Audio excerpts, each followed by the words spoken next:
But with more on our defending champion, we're going to say hello to a long-lost friend. Damon Hack, who used to work here beside me in Stamford, is now on the road. Damon, you caught up with Tony earlier today. How's he feeling in terms of his game and his confidence as we get closer to the season's first major?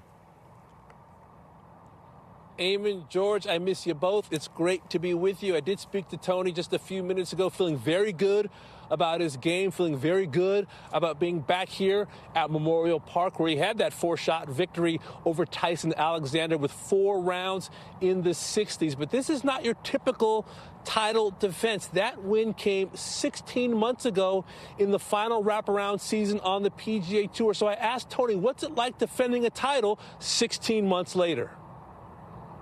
Yeah, it's going to play quite a bit different. You know, with the overseeded grass, it's not going to bounce nearly as much. So I think the golf course will play a lot longer. And it's going to be a lot warmer. So, you know, the ball's actually going to travel. So maybe they'll offset each other a little bit.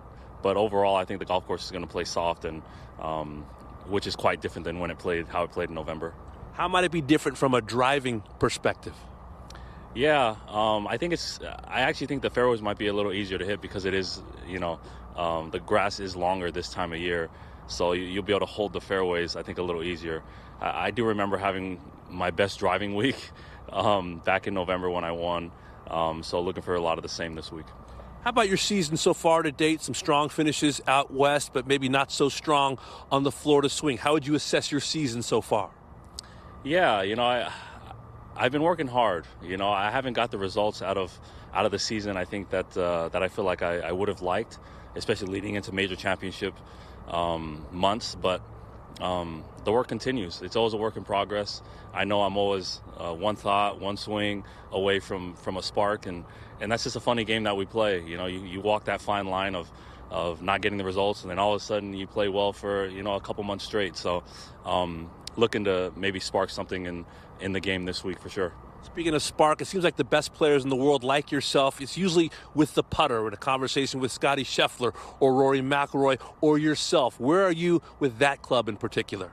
Yeah, I feel good about my putting. I felt this good with the putter in my hand in a while, and the stats have shown me that. You know, I haven't driven the golf ball as well over the last couple of weeks as I would have liked.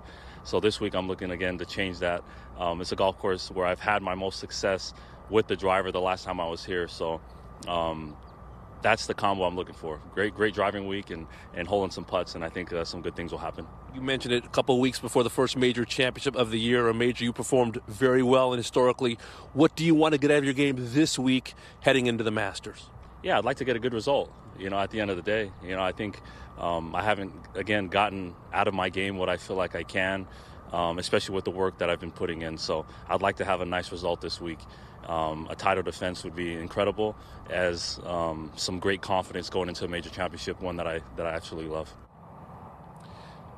An argument can be made that the Masters is Tony Finau's best major championship. It's the only major in which he's never missed the cut. He's made 6 starts. He has 3 top 10 finishes, including a personal best tie for 5th back in 2019 when he played in the final group alongside Francesco Molinari and the eventual winner, Tiger Woods.